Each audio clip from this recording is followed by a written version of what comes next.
우리 15절 말씀, 평안의 복음에 준비한 것으로 신을 신고 라는 말씀으로 함께 은혜 시간 나누기를 원합니다. 저희가 첫날 주일 인하여 우리가 왜 성령의 전신갑주, 하나님의 전신갑주를 입어야 하는지, 이 땅의 싸움과 도전들 앞에서 우리에게 이 하나님의 전신갑주가 얼마나 필요한지를 말씀을 드렸습니다. 또한 우리 진리의 허리띠가 우리에게 왜 필요한지, 모든 이후에 펼쳐진 모든 말씀들을 통합하는 진리, 이 계시의 말씀, 그리고 예수 그리스도가 우리에게 얼마나 놀라운 분인지를 말씀드렸습니다. 그리고 의의 호심경, 우리가 우리의 의의 노력, 그리고 우리의 신념으로 의로워지는 것이 아니라 하나님의 의, 그 은혜가 우리에게 덧입혀질 때 우리는 그 의로 온전해질 수 있다 말씀을 드렸습니다. 오늘은 평안의 복음에 준비한 그 신, 평안의 신이라고 하는 이 말씀으로 함께 말씀을 나누기를 원합니다. 우리 성도님들은 신발하면 어떤 추억이 있으십니까? 아마 갖가지의 추억이 있으시겠죠. 아마 여기에서 제가 고무신 신어보신 분 그러면 우리 몇 분 정도 손을 좀 많이 드실 것 같습니다. 저도 고무신을 신어 보았습니다. 이렇게 얘기하면 제가 굉장히 옛날 사람으로 제가 이렇게 느껴지는 그런 순간이기도 하네요. 네, 제 그 여러 신발의 경험들 중에서 저를 가장 많이 아프게 했던 신발은 저는 군화였었습니다. 우리 남성분들은 또 여기 계신 우리 수많은 남자들은 우리 군대를 다녀오셨을 거인데, 제가 군대 입대하고 나서 훈련소에서 군화 2켤레를 받았습니다. 그런데 이 군화가 얼마나 뻣뻣하고 또 이게 얼마나 그 좀 딱딱하고 어려운지, 이 군화를 신는 거, 군화에 적응하는 게 저는 굉장히 어려웠었습니다.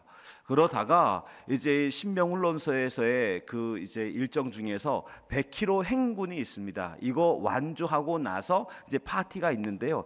이 100km 행군 하는데 그날 비가 왔는데, 비가 온 채로 걷는 그 여정 중에서 이 군화에 습기가 차오르기 시작했습니다. 또뿐 아니라 이 발 뒤꿈치에 물집이 잡히기 시작한 것이죠. 이게 보통 일이 아니었었습니다. 한 이틀 길을 걷는데요, 정말 가다가 물집이 터지고 나중엔 살이 쓸리기 시작하는데 너무너무 힘들고, 나중에 발바닥을 보니까 뭐 피떡이 되어져 있는 상황이었었죠. 군화 정말 저에겐 어렵고 힘들었었죠. 그런데 오늘 본문 말씀 속에서 말하고 있는 이 에베소, 그리고 에베소에서 이 에베소가 쓰여질 당시에 이 본문의 모든 말씀은 로마에 있는 군인들을 바울은 머리와 마음속에 두고 본문의 말씀을 썼거든요. 그런 면에 로마 군단이 이 신병 교육대 훈련은 굉장히 엄격하고 그리고 굉장히 아주 혹독하기로 유명했었습니다. 그냥 뭐 로마에 있는 이 군사가 어느 한날 로마 군사로 자원해서 그냥 로마 군사의 옷을 입으면 로마 군사가 되는 게 아니었었습니다. 입대를 하고 나면 여기에서 특별한 훈련소의 과정을 겪거든요. 이 훈련소의 과정 중에서 가장 어려운 건 지구력을 기르는 일이었습니다. 이 지구력을 기르기 위해서 어떻게 했냐면, 한 사람당 22kg 정도 되는 이와 같은 우리 완전 군장을 하게 됩니다. 그리고 5시간 동안 32kg를 줄파할 수 있도록 그렇게 아이들을, 또 우리 사람들을 훈련시키는 것이죠. 여기 있는 분들은 아시겠지만 이 5시간에 32kg를 주파한다, 그리고 22kg를 몸에 짊어지고 주파한다라고 하는 것, 이거 상상을 초월하는 일들이죠. 오늘날에도 우리 42.195km 이거 달리는 것만으로도 이거 어마어마한 일이라고 합니다. 될 수 있으면 가볍게 달립니다. 최신의 가장 좋은 아주 경량의 조깅화를 신고 달립니다. 그것 가지고 허덕입니다. 그런데 22km나 되는 이 완전 군장을 하고 5시간 안에 32km를 주파하게 하는 이 혹독한 훈련을 거쳐야 여기 로마의 군병으로 픽업되는 것이죠. 근데 이렇게 픽업된 이런 로마 군병들의 이와 같은 훈련이 왜 필요했을까요? 로마 군단의 가장 강력한 무기는 칼도 있었고 그들의 방패도 있었지만 가장 중요한 무기는 이 신속한 행군 속도였었습니다. 적군들은 감히 상상할 수 없습니다. 지금 적군이 지금 저 도시에 있고 우리에게 다가오기 위해서 이틀 정도의 시간이 필요할 것이다. 이 군대에서 전쟁 중에는 속도가 가장 중요한 것이거든요. 그래서 그 시간 사이에 무언가를 준비하는 것이죠. 그런데 그들이 상상할 수 없는 시간에 이 로마의 군대가 그들 앞에 와 있는 것입니다. 그리고 진격을 하게 되어지는 것이죠. 그러할 때 이 혼비백산하고 진열이 깨트려지고 그로 인해서 무적군단, 당시의 무적군단의 이름이 로마 군대였던 거지요. 그들에게 가장 중요한 건 생명이었었지요. 그런 면에 이와 같은 적들은 이 로마 군단의 행군을 방해하기 위하여 수없이 많은 다양한 전략들을 썼습니다. 그 중에 가장 치명적인 것이 무엇이었을까요? 그것은 바닥에다가 압정과 같은 것들을 쫙 깔아 놓는 것입니다. 여러분 한번 생각해 보십시오. 여러분 로마 군대에 있는 이 병사들의 신발은 무엇이었습니까? 오늘날과 같은 이런 군화였을까요? 아니요, 그렇지 않습니다. 여러분 영화 보면 글래디에이터라든지 이런 영화 보면 어떤 신습니까? 샌들 신습니다. 우리가 생각하기에 샌들이 그리 대단한 그런 신발이 되고 능력이 될까 싶습니다. 하지만 로마 군단의 이 샌들은 바닥은 우리 얇은 철판을 댑니다. 그리고 그 위에다 고운 가죽을, 두껍고 고운 가죽을 몇 번을 더 겹대어지는 것이죠. 그리고 샌들로 묶어서 신게 되어지는 것입니다. 처음에는 가벼운 가죽으로 만들어진 그런 샌들을 신었는데 이런 샌들들은 곧 이어서 발을 다친 병사들이 속출하게 되어지는 것입니다. 진열을 만들어 놓았는데, 그리고 행군의 다양한 전략을 만들어 놓았는데 주요한 병력들이 이 발이 다치고 나니 이것 때문에 수많은 어려움과 그리고 전략의 손실이 일어나게 된 것이지요. 그래서 여기 로마 군단은 이 바닥에다가 아주 얇은 철판을 덧대었고 그리고 그 위를 아주 두껍고 부드러운 가죽으로 덧대어서 샌들로 심었던 것이죠. 그래서 이와 같은 이 로마의 샌들은 수많은 적군들의 수많은 다양한 압정이라든지 이 수많은 방해 물건들을 두려워하지 않고 전진할 수 있었던 것이죠. 여러분 발을 다친 병사가 있게 되어지면 이거 아무리 튼튼한 몸이 있더라도 그리고 다양한 물기를 자유롭게 쓸 수 있더라도 이거 어마어마하게 쓸모없는 병사가 되어버리는 것이죠. 때문에 이와 같은 이 신발, 발이 보호되어진다라고 하는 건 중요한 일이었고 당시에 수많은 로마 군단에 있는 이 군사들에게 굉장히 아주 간결하지만 중요한 전략 중에 한 가지였었죠.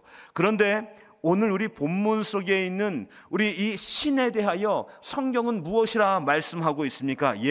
평안의 복음으로 예비된 신이라고 말을 했습니다. 여러분 평안의 복음으로 예비된 신, 우리의 평안, 이와 같은 이 평안은 우리 세상의 평안과 진짜 다른 것입니까? 어떻게 다를 수 있는 것입니까? 그것은 우리가 신고 있는 이 신, 평안의 복음의 신의 재료 때문에 그런 것입니다. 앞서 말씀드렸습니다. 당시에 있던 수많은 샌들과 달리 로마 군단의 이 샌들은 바닥에다 무엇을 덧댔다고요? 철판을 덧대었던 것이죠. 그래서 수많은 위험천만한 그 같은 고비들을 단단한 이 철판 바닥을 가지고 저벅저벅 걸어갈 수 있었던 것이죠. 여러분 오늘 우리에게 복음으로 무장되어진다는 건 바로 이런 뜻입니다.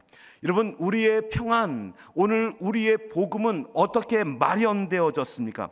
이와 같은 이 신발의 재료는 복음입니다. 이 복음이 마련되어진 것은 예수 십자가 사랑으로 준비된 복음이기 때문에 그렇습니다.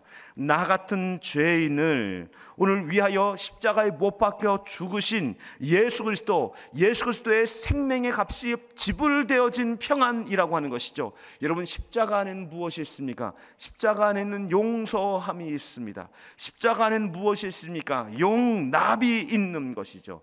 여러분 우리는 죄를 이기기 위하여 또한 죄를 없애기 위하여 죄에 대하여 심리학적으로 때때로는 상담으로 취미생활로 혹은 요가나 정신수양으로 때때로는 철학으로 말하지 않습니다. 우리에게 우리의 죄의 문제를 해결하기 위하여 우리에게 가장 중요하며 그리고 우리의 가장 근본적인 문제를 해결하는 답은 어디에 있습니까? 십자가 복음에 있는 줄 믿습니다.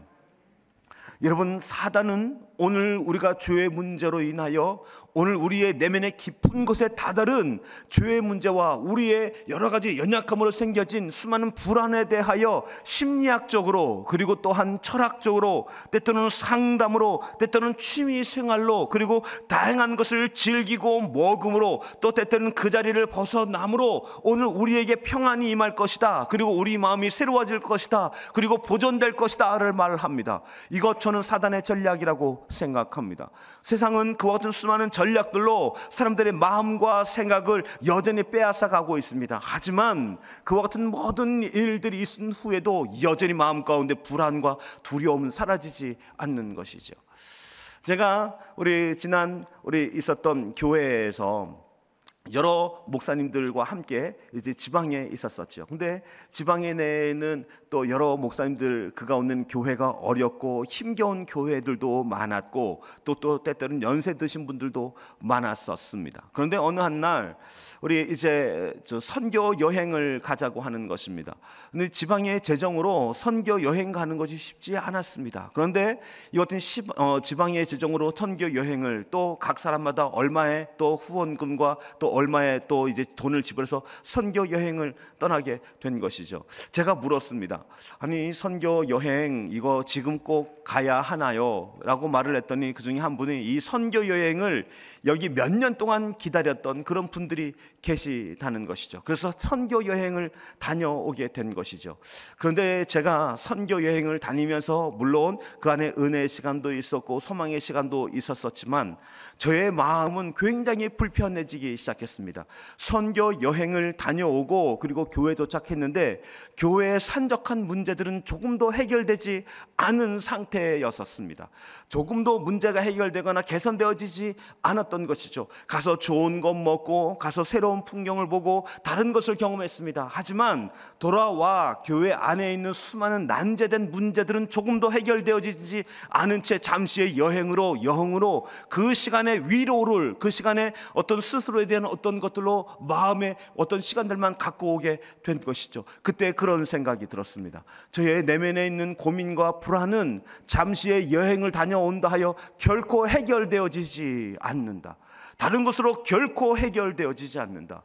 예수 앞에 나가는 방법밖에 없습니다. 주 앞에 엎드려 은혜를 구하고 그리고 성령의 충만함이 저의 마음 가운데 임하게 되어질 때 불안이 사라지고 마음의 근심이 사라지게 되어지고 그 안에 새로운 소망과 마음의 비전들로 다시금 굳건히 일어설 수 있게 되어지는 것이죠. 여러분, 그렇습니다. 이 평안은 예수님의 선물입니다. 어떤 선물이요? 가장 값진 선물입니다. 우리에게 가장 절실한 선물, 가장 중요한 선물인 것이죠.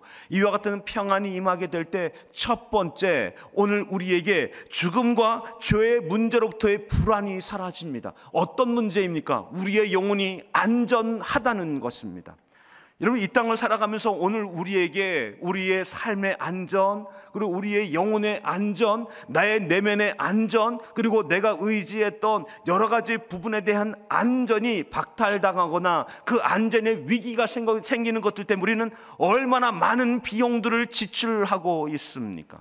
가장 근본적인 문제는 오늘 우리의 내면, 그리고 오늘 우리의 삶이 위협당하여져 있고, 그리고 이것이 박탈되거나 부서지거나 혹은 또 깨질 것 같은 위기로 인해서 우리는 수없이 많은 값들을 지불하고 있는 것, 이 안전 비용을 지불하는 값이 너무나 커져가고 있는 시대 속에 있는 것이죠. 이 안전 비용이 오늘 우리에게 가정 지출 속에서 오늘 우리의 삶에 얼마나 많은 부분들을 오늘 우리 굉장히 두려움, 염려 속에 있게 합니까? 여러분, 그런 면에 오늘 우리의 영혼은 진짜 안전합니까? 우리의 영혼은 진짜 평안할 수 있습니까? 우리의 영혼은 깨트려지지 않을 수 있습니까? 우리는 어떻게 우리의 심령의 안전, 영혼의 안전, 삶의 안전이 어떻게 지켜질 수 있습니까? 우리의 안전은 예수 그리스도 안에 있는 줄 믿습니다. 여러분, 성경을 보십시오. 여기 이와 같은 예수의 오늘 평안의 복음의 신, 이와 같은 신은 조건의 충족에 의하여 만들어진, 세상이 바라고 있는 이 조건의 충족으로 인한 평안이 아니었었습니다. 여러분, 세상이 주는 평안과 다른 이유는 빼앗길 수 없는 것, 조건의 박탈 속에서 사라지지 않는 것이었기 때문에 그런 것이죠. 그래서 빌립보 감옥에 갇혀 있었던 절망적인 상황 가운데 있던 바울과 실라는, 그들은 억울하게 감옥에 갇혔고 그들의 이야기를 들어주는 사람이 없을 뿐더러 그들을 고소하는 사람들이 이 바울과 실라에 대하여 참소를 하고, 그들은 억울하게 매를 맞아서 온몸이 만신창이가 되어졌습니다. 뿐 아니라 그들은 지하 감옥에 구금되어졌고 발에는 찼고 이와 같은 것들이 채워져 있었었지요. 어떤 것도 그들의 조건과 환경으로는 여기 이 사람들을 평안하다 말할 수 없습니다. 하지만 그들은 바울과 실라는 그 밤에 찬양합니다. 그 밤에 감사의 고백을 터뜨립니다. 어떻게 그럴 수 있습니까? 이와 같은 세상적인 조건, 그것이 충족되어질 때 임하는 평안이 아니었기 때문에 그런 것이죠. 그렇습니다. 무엇 때문입니까? 주께서 오늘 우리와 함께 하신다란 평안입니다. 주께서 오늘 우리와 함께할 뿐만 아니라 오늘 우리를 용납해 주셨다는 평안입니다. 오늘 우리의 연약함을, 오늘 우리의 상함을 용납해 주셨다라고 하는 놀라운 평안이 그들에게 임하게 되어질 때 이들은, 우리 이 사람들은, 믿음의 사람들은 승리할 수 있었던 것이죠. 여러분, 초대교회를 보십시오. 예수님이 이와 같이 이제 십자가에 못 박혀 죽은 이후에 초대교회 이 믿음의 제자들은 혼비백상했습니다. 그리고 그들은 두려워 떨고 있습니다. 그들은 염려 속에 임합니다. 그런데 부활한 예수님이 이 제자들 앞에 나타나는 장면이 있습니다. 요한복음 20장 19절 말씀입니다. 제가 읽어드리겠습니다. 이날 곧 안식 후 첫날 저녁 때에 제자들이 유대인들을 두려워하여 모인 곳에 문을 닫았더니 예수께서 호사 가운데 서서 가라사대 너희에게 평안이 있을지어다. 여기 모인 그들은 두려워하며 문을 닫았습니다. 그런데 그곳에 온 예수님께서 오늘 그들에게 선물해 주시는 것은 너희에게 평안이 있을지어다. 예수가 여기 제자들, 두려움과 염려 속에 있는 제자들의 마음 가운데 오게 되어질 때 여기 제자들은 평안을 경험합니다. 바람과 파도를 잔잔하게 하셨던 그분의 권능 앞에 다시 한번 그 은혜를 경험하게 되어지는 것이죠. 그들은 예전의 주님이 아닌 새로운 주님을 만났습니다. 그들은 어떤 주님을 만났습니까? 죽음을 정복하신 주님을 만났던 것이죠. 죽음의 사슬, 그 궁극적 죽음의 사슬, 그 안전의 궁극적 죽음에 대한 두려움, 이것들을 정복하신 예수 그리스도가 그들에게 임하였음을 보게 된 것이지요. 그래서 26절에서 또 이렇게 말합니다. 여드레를 지나서 제자들이 다시 집 안에 있을 때 도마도 함께 있고 문이 닫혀 있는데 예수께서 오사 가운데 서서 가라사대 때 너희에게 평안이 있을지어다 라고 다시 한번 그들에게 평안을 선포하는 것이죠. 여러분, 그렇습니다. 이 죽음을 지배하신, 죽음을 승리하신 이 예수의 평안이 오늘 우리에게 온 것입니다. 중요한 건 오늘 우리의 안전은 어디에 있습니까? 주의 오심 속에 있습니다. 오늘 주님은 어디에 오셨습니까? 우리 마음 가운데 이미 오신 줄 믿습니다. 오늘 우리가 회복해야 될 것은 무엇입니까? 주님이 저에게 이미 오셨습니다. 저에게 이미 임재하셨습니다. 이것은 어떤 말입니까? 이미 빼앗을 수 없는 평안이 우리에게 장착되어졌다는 사실입니다. 우리의 안전이 깨트려지는 그 순간, 우리의 안전이 박살날 것 같은 그 순간, 경제의 안전이 깨트려질 것 같은 그 순간, 어쩌면 진로, 내일의 비전들이 깨트려질 것 같은 위기 속에 있는 그 순간, 때로는 자녀의 내일과 그 안전에 수많은 염려와 근심이 있는 그 순간 가운데 주의 오심, 저희 가운데 이미 오심이 우리 가운데 고백되어질 때 우리의 영혼이 안전함을 우리는 선언할 수 있습니다. 우리의 영혼은 안전합니다. 우리의 영혼은 깨트려지지 않습니다. 왜냐하면 주가 지키시기 때문에 그런 줄 믿습니다. 여러분, 그런 면에 이와 같은 이 안전에 대하여 찬송가 288장 3절, 제가 좋아하는 찬양입니다. 이 찬양의 고백은 이와 같지요. 주 안에 기쁨 누림으로 마음의 풍랑이 잔잔하니 세상과 나는 간 곳 없고 구속한 주만 보이도다. 이것이 나의 간증이요 이것이 나의 찬송일세. 나 사는 동안 끊임없이 구주를 찬송하리로다. 주 안의 기쁨, 우리의 마음의 풍랑은 어떻게 잔잔해집니까? 주의 오심이 우리 가운데 놀랍게 새로워질 때 그 순간 세상과 나는 간 곳 없고 문제와 두려움은 간 곳 없고 구속한 주만 우리 가운데 충만하여지는 줄 믿습니다. 여러분 때문에 우리는 주의 은혜를 구하는 것이죠. 그러함에도 불구하고 오늘 우리의 감정은 두려움과 염려를 걱정하게 되어집니다. 왜냐하면 우리의 감정은 훈련한다고 해서 어느 한 순간 절제되어지거나 혹은 또 사라지는 것이 아니기 때문에 그렇습니다. 여러분, 우리는 우리 평안을 굳게 마음 먹지만 자녀가 만약에 12시가 지났는데 집에 오지 않는다면 아마 난리가 날 것입니다. 연락이 되지 않는다면 염려가 마음 가운데 아주 불끈하고 들어오게 될 것입니다. 만약에 임대료를 내야 되는데 임대료를 낼 날이 다가왔는데 낼 만한 그러한 경제 사정이 안 된다면 마음 깊은 것에 평안이 깨트려지고 두려운 마음이 들게 될 것입니다.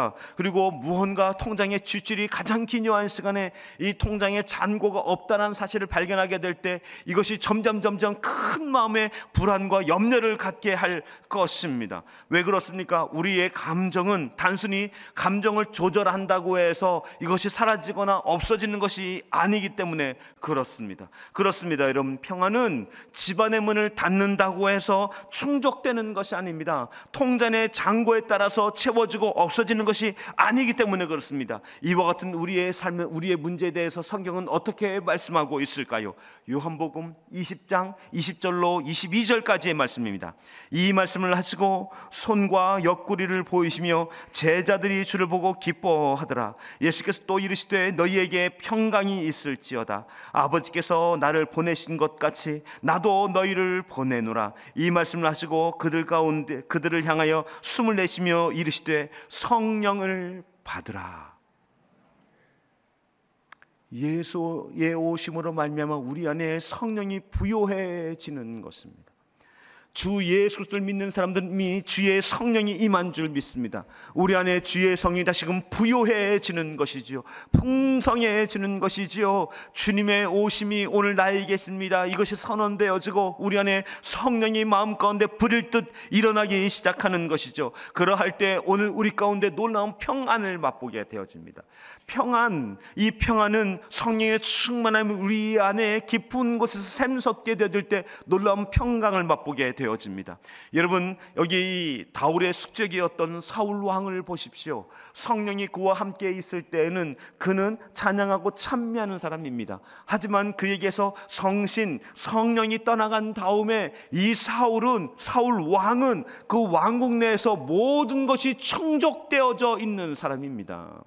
다윗을 염려하고 근심할 만한 위치의 사람이 아닌 것이지요. 이 사울은 자기 옆에 왕궁을 지키는 호위대가 있습니다.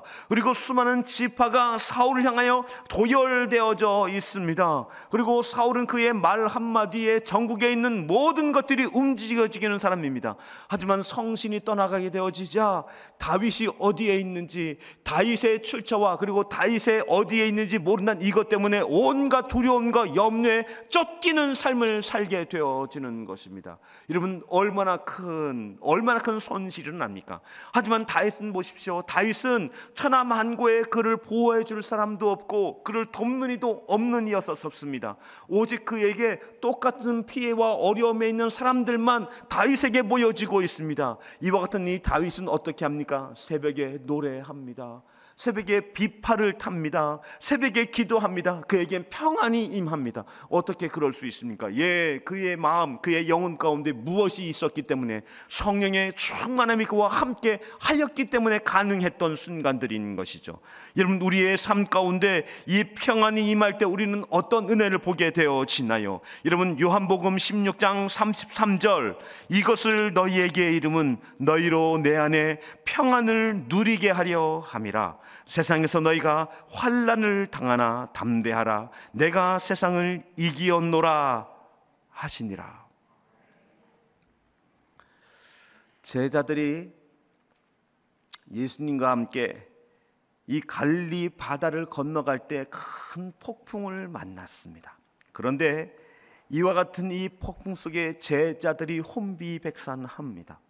여러분, 그때 예수님은 이 배에, 이 뱃머리에 머리를 대고 주무셨다라고 말을 했습니다. 예수님의 무엇이 있습니까? 충만함이 있는 것이죠.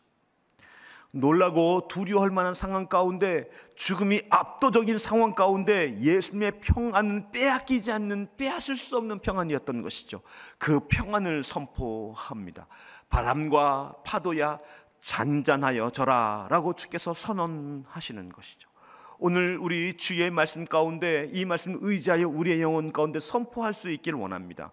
바람과 파도야 잔잔하여 져라. 우리의 내면에 들끓고 있는 두려움과 염려, 근심의 문제들 속에서 오늘 우리 이 평안의 복음, 주님께서 오늘 우리를 용납하셨다, 오늘 우리의 상함을 아신다, 그리고 주님이 우리와 함께 한다라는 고백 속에서 오늘 우리는 놀라운 고백과 그 은혜 앞에 나아갈 수 있는 것입니다. 여러분, 찬송가 288장 2절은 이렇게 말을 합니다. 온전히 주께 맡긴 내 영, 사랑의 음성을 듣는 중에 천사들 왕래하는 것과 하늘의 영광 보리로다. 여러분, 그렇습니다. 이 놀라운 평강을 찬양하며 찬미하는 오늘 하루 되어지시길 원합니다. 주님, 오늘 우리의 영혼이 안전합니다. 오늘 우리의 영혼이 평안합니다. 오늘 주님께서 오늘 우리의 삶 가운데 바람과 파도야 잔잔하여 져라 라고 선언하여 주셨습니다. 그 깊은 평안 앞에 나아갑니다. 오늘 우리의 영혼을 부욕해 하실 주님 만나는 하루가 되어지길 원합니다. 고백하시는 여러분과 제가 되어지길 주의 이름으로 축원합니다. 축원합니다. 축원합니다.